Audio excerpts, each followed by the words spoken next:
مرد کے لیے گھر میں نماز پڑھنا کیسا ہے؟ گھر میں نماز پڑھنے کا کیا حکم ہے؟ میرا ایک دوست ہے، وہ مسجد میں نماز نہیں پڑھتا، گھر میں ہی پڑھتا ہے، کہتا ہے کہ قبول اللہ نے کرنی ہے، شبیر شاہ سعودی عرب سے، اللہ نے تو قبول کرنی ہے تو نماز تو ہو جائے گی، گھر میں بھی پڑھنے سے ہو جائے گی، لیکن گناہ ملے گا جماعت چھوڑنے کا۔ اور مسجد اگر محلے میں موجود ہے تو آپ کے دوست پر لازم ہے کہ وہ مسجد میں جا کے نماز پڑھے۔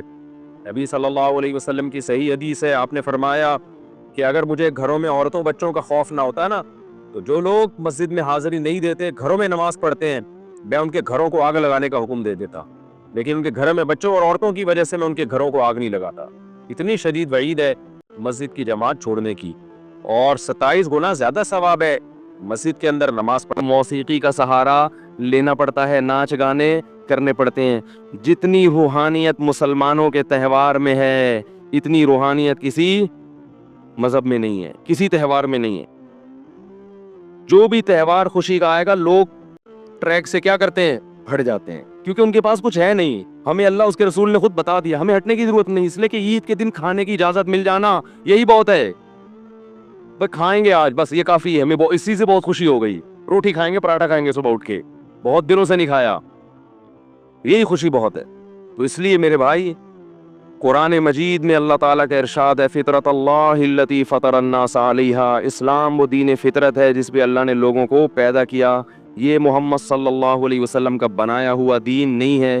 کوئی انسان اس قابل نہیں ہوتا کہ وہ اتنی سی عمر میں بغیر کسی یونیورسٹی میں پڑھے ایک ایسا دین دنیا کو دے کے چلا جائے جس کے مقابلے میں کھڑے ہونے کے لیے کوئی تیار نہ ہو۔ تو اسلام کا رمضان بھی اسلام کے برحق ہونے کی دلیل، رات کی تراویح بھی اسلام کے برحق ہونے کی دلیل، اور مسلمانوں کے تہوار بھی اسلام کے برحق ہونے کی دلیل، اور اس میں عید الفطر بھی ہے اور صدقہ فطر بھی ہے، تاکہ آپ کے ساتھ غریب لوگ بھی عید کی خوشیوں میں شریک ہو جائیں۔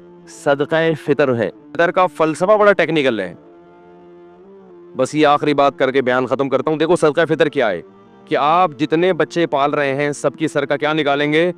صدقہ۔ جتنے بچے زیادہ ہوں گے صدقہ اتنا ہی زیادہ۔ اور یہ صدقہ فطر جرمانہ نہیں ہے، شکرانہ ہے، کیونکہ عید میں جرمانے، بولو یار بڑی ٹیکنیکل بات کر رہا ہوں، ٹیکنیکل، یہ کتابوں میں شاید آپ کو نہ ملیں۔ صدقہ فطر شکرانے کا صدقہ ہے، جرمانے کا ٹیکس نہیں ہے کہ اتنے کیوں ہیں۔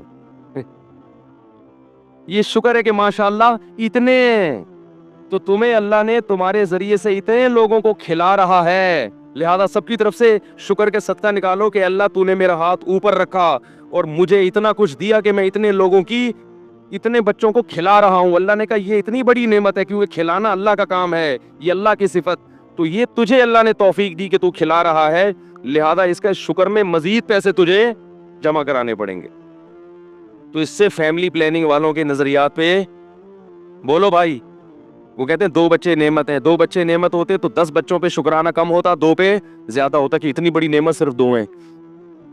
اللہ نے کہا جتنے بچے ہیں ہر ایک کا شکرانہ الگ سے، کہ اللہ یہ بھی ہے، یہ بھی تو نے مجھے نعمت دی، لہذا اس کا بھی 2.25 کلو گندم یا 2.25 دو قول ہیں علماء کے، اے اللہ یہ بھی تو نے مجھے دیا اور میں اس کو کھلا بھی رہا ہوں، تو اس کی طرف سے بھی کیا ہے؟ شکر کہ تو نے مجھے کھلانے کی توفیق دی، اور ہر سال یہ دوبارہ شکر ادا کرنا پڑے گا۔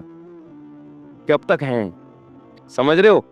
تو صدقہ فطر میں ہمیں یہ تصور بھی ملتا ہے کہ بڑا خاندان ہوگا تو صدقہ فطر زیادہ ہوگا، کیونکہ اللہ کی نظر میں بڑا خاندان یہ بہت بڑی نعمت۔ تو امید ہے آپ لوگوں نے ادا کر دیا ہوگا، نہیں کیا تو کر دیجیے گا، بہت ثواب ملے گا انشاءاللہ۔ اللہ تعالی ہم سب کو عمل کی توفیق عطا فرمائے۔ سبحانک اللہم و بحمدک، نشہد ان لا الہ الا انت، نستغفرک ونتوب الیک۔ کل 7:15 بجے عید کی نماز ہوگی انشاءاللہ۔ صدقہ فطر جو ہے بہتر ہے عید سے پہلے دیں، لیکن عید کی نماز کے بعد بھی جائز ہے، وہ قضا نہیں ہوتا، لیکن ثواب کم ہو جاتا ہے، سمجھ لیں۔